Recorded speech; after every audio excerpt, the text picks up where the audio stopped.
Selamat pagi adik-adik, mari kita berdoa. Tuhan Yesus, pimpin kami menjadi anak-anak yang setia untuk mendengar dan melakukan firman Tuhan dalam kehidupan kami. Amin.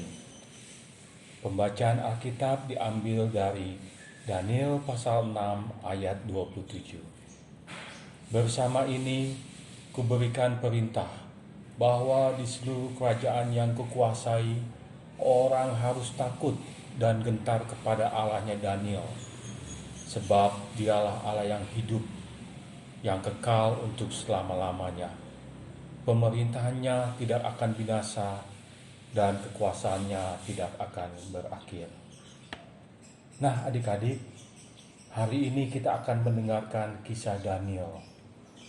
Daniel sekarang sudah menjadi tua dan dia tetap setia sebagai seorang pejabat tinggi kerajaan. Daniel juga selalu melakukan tugasnya dengan baik. Ia rajin dan bijaksana. Oleh karenanya, Raja Darius sangat sayang kepada Daniel. Nah, adik-adik, ada yang lebih penting dari Daniel, yaitu Daniel suka berdoa kepada Tuhan sejak ia masih muda di tanah kelahirannya Israel dan hingga ia sudah menjadi tua di tanah pembuangan. Daniel tetap setia berdoa kepada Tuhan. 3 kali sehari ia berlutut menghadap ke arah Yerusalem. Daniel tahu bahwa Allah lah yang memelihara kehidupannya.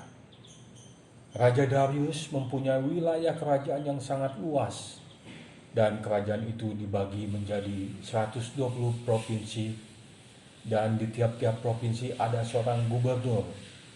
Nah, di atas gubernur-gubernur itu diangkat 3 orang pengawas, dan salah satunya yang terpilih adalah Daniel. Tetapi para pejabat tinggi lainnya tidak menyukai Daniel. Emangnya Daniel siapa?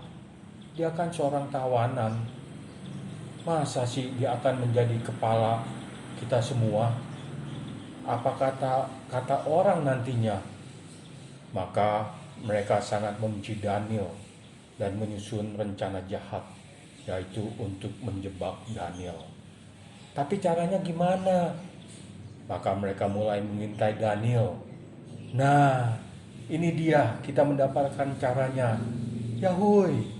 Maka pejabat-pejabat musuh-musuh Daniel datang kepada Raja Darius. Lalu katanya, dengan hormat, ya Tuanku Raja Darius, hiduplah Tuanku untuk selama-lamanya. Kami datang untuk mengusulkan suatu rencana yang baik. Tuanku kan raja yang sangat berkuasa dan penuh dengan kehormatan.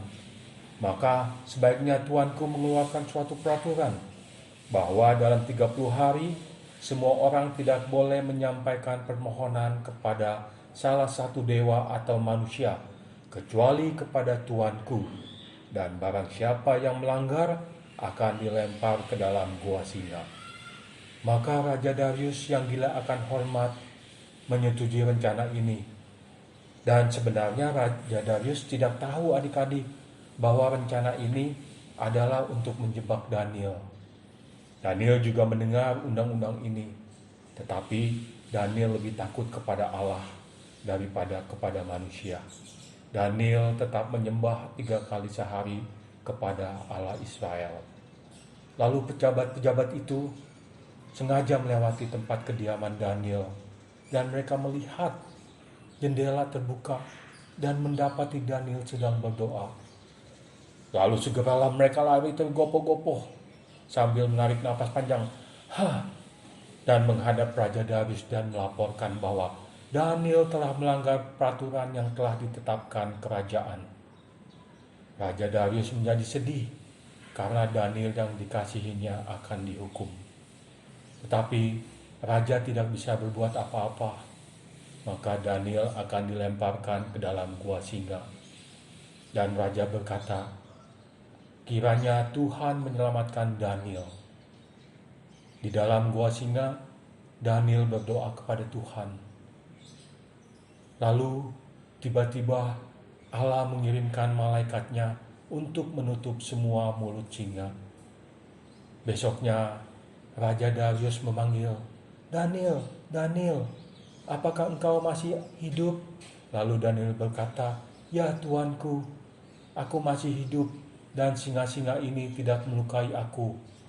Lalu Raja Darius sangat bersukacita sekali, dan Raja Darius memanggil para pejabat tinggi yang jahat itu dan melemparkannya ke gua singa karena telah melakukan hal-hal yang jahat.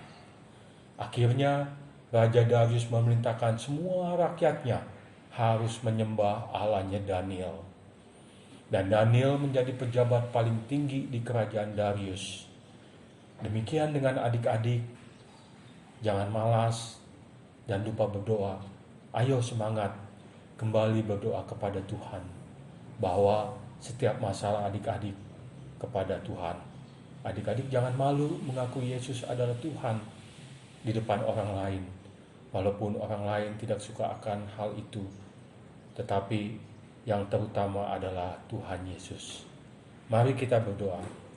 Tuhan Yesus, terima kasih telah mengingatkan kami betapa pentingnya berdoa, dan tolong agar iman kami kepada Yesus Kristus tidak goyah walaupun kami menghadapi berbagai masalah. Amin.